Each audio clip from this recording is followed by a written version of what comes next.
Hey, this is Jeff with Avi-on. Today we're going to be talking about creating a new commercial account with the Avi-on mobile commissioning app. First, you'll need to download the app. You can download the app at the Apple App Store or on Google Play. In the App Store of your selected platform, search for Avi-on, Avi-on,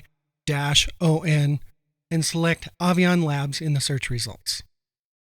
Then select the mobile commissioning app and download.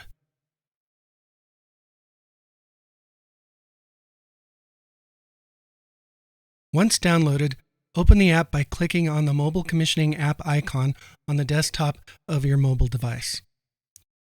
The Avi-on network uses Bluetooth to connect to your mobile device, so enable Bluetooth when prompted.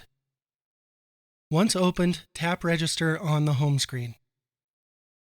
Tap Type of Account and select Commercial. Enter your first and last name, a valid email, and create a password.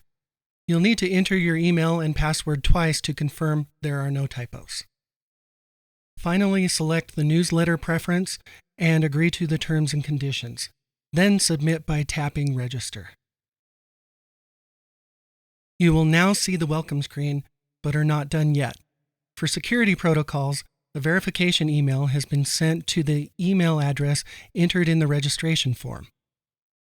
Open the verification email from Avi-on in your mailbox and click the verification link to validate your account. And that's how easy it is to create a new commercial account.